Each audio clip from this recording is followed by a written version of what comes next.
Welcome back everyone to a brand new video. Today it's going to be a little bit different. It's going to be very rambly. It's my Metroid Dread spoiler review future analyst. I don't even know what to call this video, but essentially we're going to be talking about Metroid Dread's ending and a lot of the stuff I didn't really touch on during the review because I wanted the review to be spoiler free so you can enjoy the experience.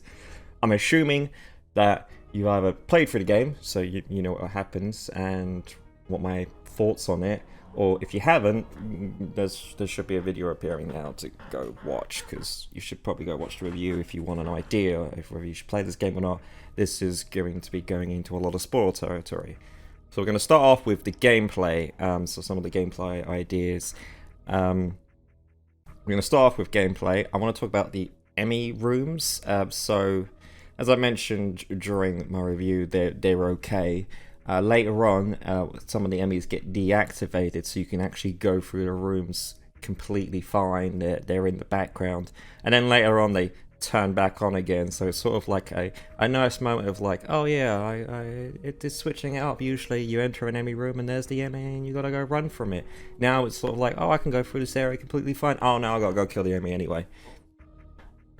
It's great. It's fine. I like the fact you don't get Morph Ball straight away. Morph Ball is usually a very standardized item you get very early on in your Metro adventure. And I love the fact that you're now relying on your slide, I guess, for most of it. It's not like you get it near end game. It's probably in the first, well, if you're playing it casually, it's over an hour before you get it. But if you're playing it normally, it's like 40. Once you played it a few times, it's about 40 minutes, 30 minutes in. So it does. I remember the first time playing it, I was completely thrown off by it and generally thought I had missed Morph Ball. I was like, where is it? And then it turns out, no, you are meant to be getting it later.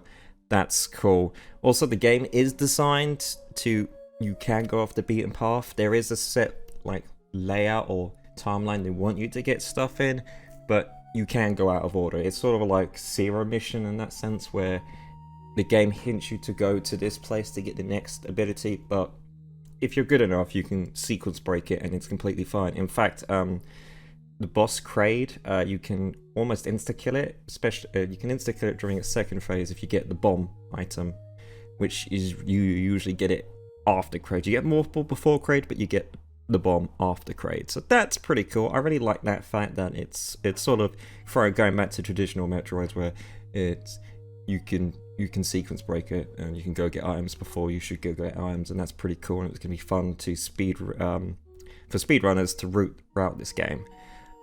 Now we're going to get into some of the characters in this, so this is going to get very heavily spoilers, but let's start off with the AI, Adam. Now obviously Adam is a very prominent character in Metroid Fusion.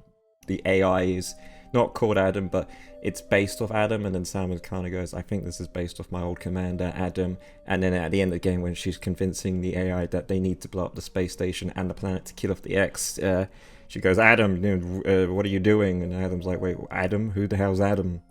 Which is, the AI is going, who the hell's Adam? And it's like, well, it's my old former commander. And then they form a relationship, and blow up the space station. It's kind of great to see Adam back in with Samus. What I really liked is basically before she enters the planet, it does the any objections lady, which is a formality Adam the commander used to do when now the AI does, and then during the game it doesn't do it at all. And then the reveal is it's actually the big bad guy Raven, who we'll get into in a minute, is actually being Adam throughout the whole entire planet, because technically at the start of the game you've been told that communications are cut off. They lost communications between the robots, so clearly, you wouldn't be able to communicate with your ship, and the fact that Raven doesn't know that Adam has some formality with Samus, like he doesn't know that they have an expression, so obviously he wouldn't use it. I love the fact that as you go through it, the second time you go, oh yeah, no, that makes sense why he didn't say any objections lady, which what I thought was, it said at the beginning and then all of a sudden he stopped saying it. I thought, it's probably because it's an ongoing mission to get back up to the surface, but no, it's just because Raven, the big bad guy, doesn't know Adam, so he had to assume what the AI would say, and I think it works out pretty cool. I really like that plot point. Then let's move on to the big bad guy, Raven. I think it's Raven Beak.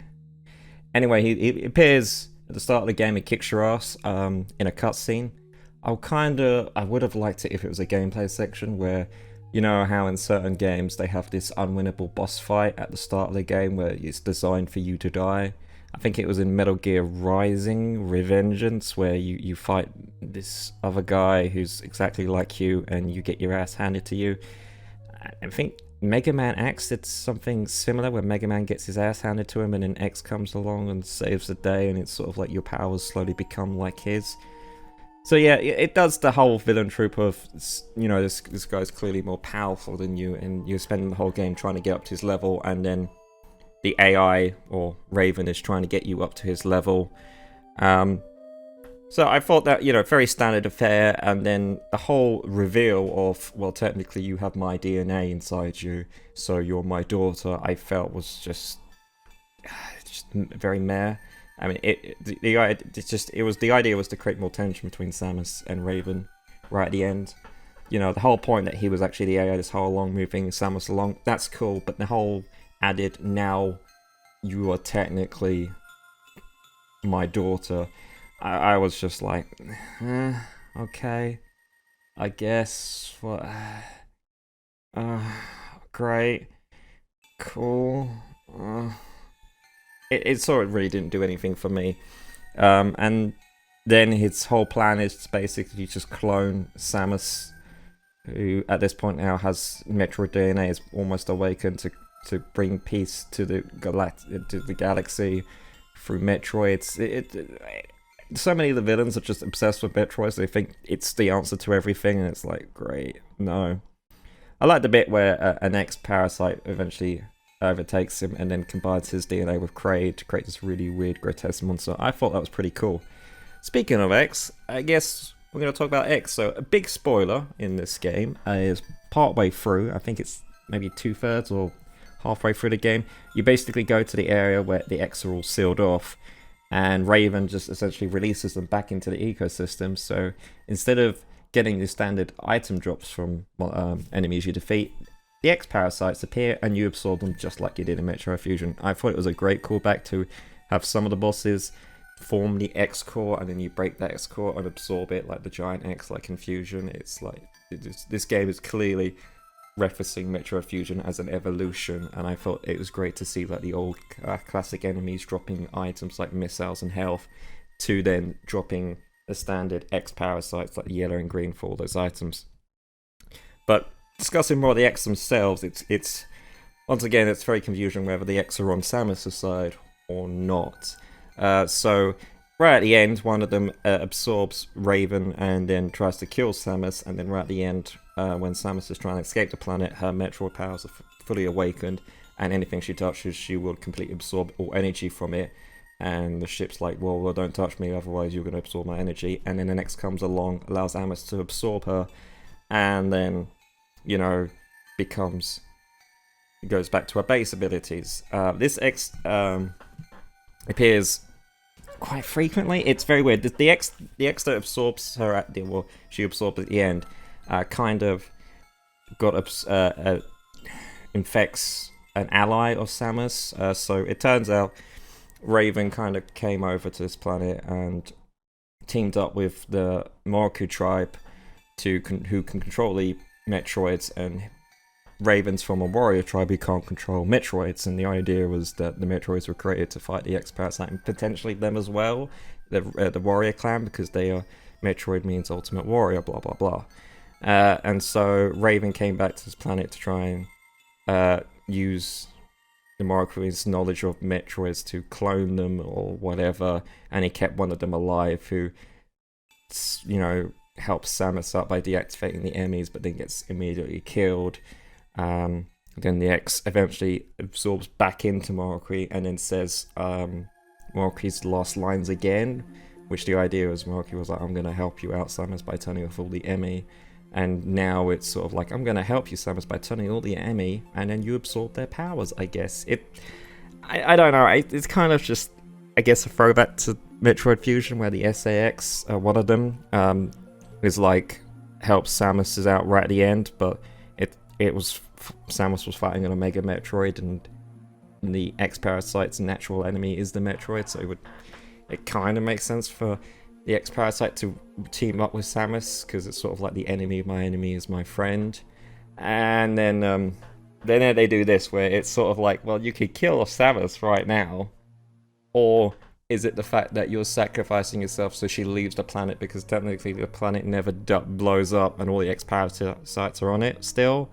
So, who knows? But anyway, let's talk about the main person, Samus, obviously. So, she kind of feels like, the stereotypical shonen character who has all the powers. Your Ichigos who are like, oh, there's a different power line, like Quincy's, Soul Reapers, and Hollows. Well, Ichigo has them all, and in this case, Samus basically is like that. Metroids, she has that. Chozo, from the Moroku tribe, yeah, she has that. Also, she has Chozo warrior DNA as well. She just becomes a petri just of like all the galaxy's smartest and strongest beings, all inside her.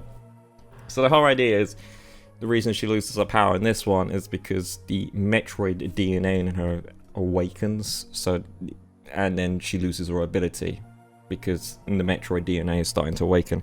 So explained in Metroid Fusion, she gets infected by an X. X kind of replicate inside her and, basically kill the host off, and then they become the host. But for some reason, Samus didn't immediately change, even though I don't know, X infection rates are all over the place. Like Samus, it took a really long time. She was managed to fly back to the space station before the X started really infecting her. Could be like the power armor or something, but when Ravenbeak gets completely taken over, X just comes in and then that's it, he's done. It could be that he was super weakened by the fight with Samus, maybe, I don't know, but X infection rates are all over the place. Anyway, so she gets infected, they have to give her Metroid DNA, so that her body will start naturally absorbing the X-Parasite. So that's cool. Now this game basically goes, oh yeah, her whole Metroid powers are now awakening. That's just its base form to absorb the X. Its next form is to absorb all energy. So the idea is that it's now awakening, and is now the whole plot of Raven was to just get her to the point where it would awaken so he can clone her, and then that's it, create a clone army of Samuses with Metroid awakening. Now the reason the game explains why she hasn't gone full Metroid at all is because she has like the Chozo Moroccan DNA, and the Moroccans can control Metroids. So the idea is that DNA strand, that ability is slowing down the Metroid from powers from overrunning, which probably explains why the X in the end was able to kind of revert her back to her previous normal state, is because it was from the Moroccan tribe, and then it was just an added boost of Moroccan DNA or power to reduce the Metroid. Anyway, Metroid Samus looks amazing. It was such a cool, and you only get to play for it like a minute as you do the whole escape thing, but it looks pretty cool. The idea is that the whole reason it was awakened was because she came across a Chozo from the warrior race, and apparently the Metroids are also programmed to want to attack that warrior race. So the fact that it wanted to, the fight with Raven awakened it. So, okay, I guess. I also like the fact that it's in her right hand, the hand that doesn't really have the power, it doesn't have the weapon on her, and, the whole idea is that now she has one hand with a powerful weapon that can destroy stuff, and now the other hand could absorb stuff. So, that's cool, but, yeah, it's very interesting where you're going to go with this Metro idea. I think it's a okay enough reason to why she lost her abilities, like the fact that the Metroid power was awakening her and she somehow gained amnesia, or the power was no longer compatible with her in a new, slightly awakened Metroid state, maybe.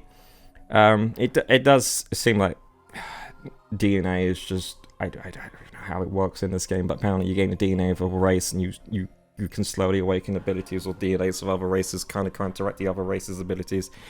It's very interesting to see, but Samus as a character in this game, she does have a few dialogue scenes. It's only a brief couple of lines where she speaks in Chozo, and with the other Chozo Moroccan race, which I think she grew, if I remember correctly, she grew up in after her parents died, so that makes sense where she has a bit more respect for them anyway. Yeah, few dialogue lines, a lot of her characteristics come through her actions. I mean, a lot of the boss fights where she knows she's winning, she's just nonchalantly like just circling them, showing off her power. It's pretty cool. Yeah, no, it's like Samus is a badass in this. Like, they properly nailed the character. She speaks when she needs to, and she kind of like shows off her power. I love the bit where it's kind of like she realizes that the AI she's been talking to isn't actually Adam, and she just blows it away when it's like, oh hey, yeah, give yourself in. Nah. Yeah, so they did a really great job on Samus. Alright, so where do I think this series is going to go next, or the game series? I mean, I find it very interesting that after Metroid Fusion, she essentially blew up a planet and a space station, and the galactic government were completely cool with her blowing up a planet and a space station. Sure, it was to wipe out the X, but who knows? Now, technically, she is the last Metroid.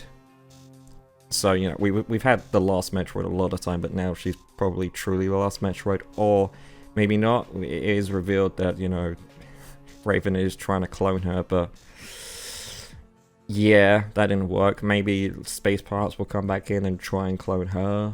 You know, maybe the galactic government wants her and to clone her. But also, there is a planet full of X parasites, so maybe she's going to want to do something to blow up that planet now. You know, generally I don't know where it's going to go with this, because, you know, maybe she will be an outlawed. Raven does say she's probably the most powerful entity in the galaxy right now. And who knows how much time, or if she ever goes berserk and releases the full Metroid power again, what's going to happen, because if she's able to just touch a spaceship and drain it all of its energy, who knows, she could like touch a whole planet and drain it of all energy. Where do you go with this? So I generally think it's probably going to do something with either like space pirates coming back in, or the Galactic Empire might see her as a massive threat now and kind of have to deal with her. It'd be, you know, it's interesting where this would go. And also there's a whole planet of X, so the X threat is now still around, and it might be the replacement for Metroids, where the X are spreading and she has to go to different planets and try and slow down the spreading of the X parasite as the only being in existence who is essentially immune and is, you know, can fight the X parasite. So yeah, that'll be quite interesting to see in the next game. Yeah, that's overall my thoughts, really. It's a very good game. I love the new pacing. The story is interesting. Raven is sort of a generic villain, but, you know, at least he has a bit more dialogue and development than other villains. Like, Ridley doesn't really say much in the other Metroid games. It's only through, like, I think there was a manga release where it turns out Ridley was the one who attacked her colony and killed her parents, so, you know, that's why Samus has a slight vendetta against Ridley and space pirates. But yeah, it's nice to see a villain appears and is like, hey, basically, I'm like you. Well, in this case, you're like me, technically, because you're my DNA daughter. So it was good to have, like, a, you know, good change of pace. You know, not having... It was weird not seeing space pirates in this game. I think it's, like, the first one that... Except for... I can't remember if, like, the original Samus Returns, or Metroid 2, if there's any space pirates, but... Because I think that whole game, you're literally just fighting Metroid. So yeah, this might be the second game to not feature space pirates, so be interesting to see if they're going to come back in this game as well. In the next game, I mean, not in this game. They're not in this game. The next game, maybe do something with them. Maybe like there's a whole hunt on trying getting Samus's DNA because she is that powerful. We will see. Anyway, if you enjoyed this kind of rambling video, don't forget to leave a like, subscribe, and I'll see you guys on the next one. Goodbye. Morse. Marvelous. Together on the track. Let's go. Red sus, red sus. Red sus, red sus. Red sus, red sus. Red sus, sus. Red sus, red sus. Red sus, red sus. Red sus, red sus. red sus sus.